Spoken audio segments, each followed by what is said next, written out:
So today, well, yesterday, I should say, I had an interesting conversation in dialogue, right?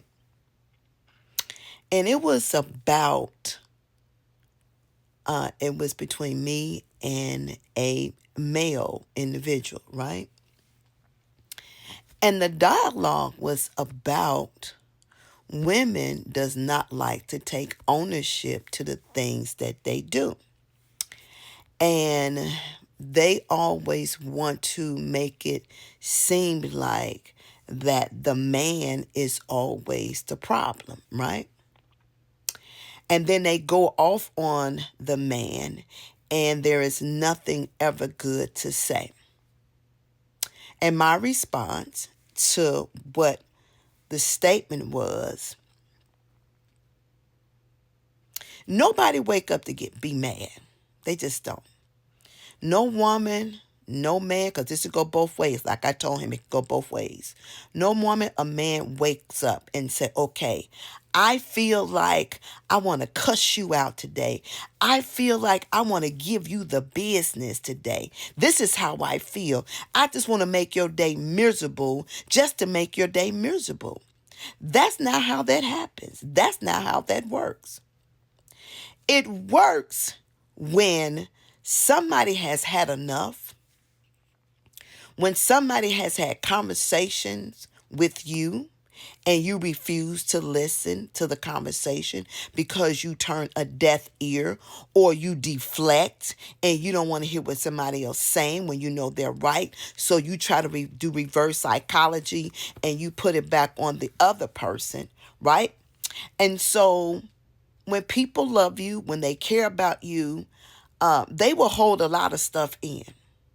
And it's just like a pot of water that sits on the stove. Long as the fire is not up under the water, it will never boil. And if the pot is not overfilled, it won't boil over. But soon as you put fire up under that pot, that water is going to boil. And if it's too full, it's going to boil over. Human beings can only take so much. They can only deal with so much. They can only cope with so much.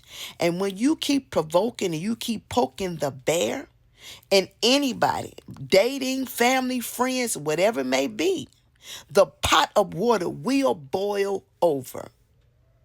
And you will hear the sizzle. You will hear the sting. And so when somebody reacts to something, they're reacting to something that somebody else has done. Nobody wakes up mad. Nobody wakes up angry intentionally, right? But here is what I said to him. You need to take ownership to your part. You need to take ownership to provoking. You need to take ownership to ignoring. And what happens in relationships when two people come to the table and a person tells you this upsets me, or I don't like the way you do this, or what you said was not warm and fuzzy, it made me feel a certain type of way, or I need you to stop doing this, or you come home too late, or you don't listen to me when I'm talking. When somebody is telling you all of these things that's making them irritated and it upsets them, then if you're in the relationship together, why you won't listen to your partner? I'm not understanding. Why would you turn a deaf ear? Why would you not listen?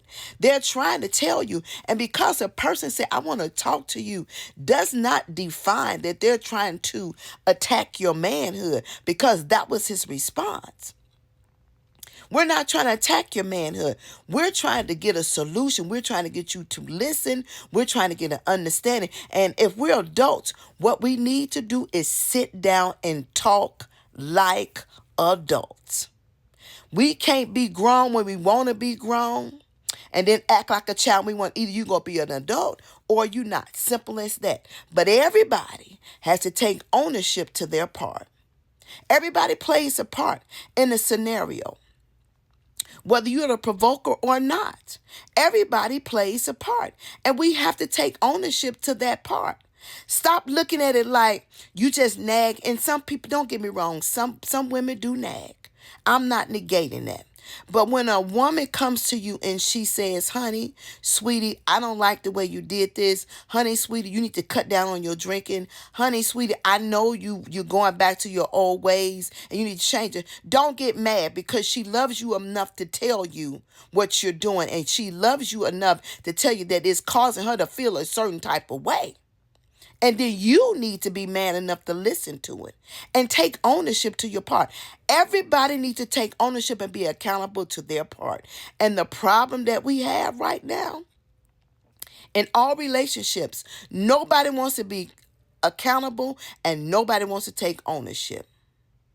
Arguments start for a reason. They do. That don't mean you have to stay mad. There's a way to argue.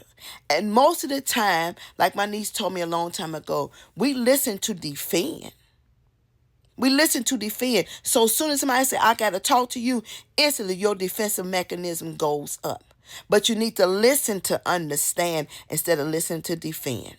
And if we would learn how to listen to understand, and look at it from somebody else's perspective, look at it from a different set of, try stepping on the other side of the road and look at it from that person's visual view and see. And maybe if you would do that, then maybe you will understand where they're coming from. But we all got to take, you know what you're doing. You know when you're doing, why you're doing, and who you're doing with. Ain't no sense of sugarcoating the situation. And when you argue back and you say, I don't want to hear it, then when you start arguing back, to me, you're on the guilty side. Because you don't have to fight for right. People only struggle to prove their point when they're wrong or they got caught. That's it. When you're right and you're standing on the truth, you can have a whole calm conversation without arguing and get your point clean across. It's something that we really need to think about. You need to think about that. When you go into any relationship, people just don't fuss for no reason.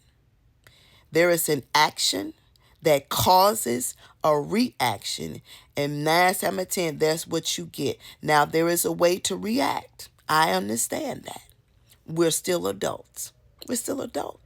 Take ownership to your part and be accountable and be cautious in what you say and what you do. Again, and how you treat people. Just simple as that.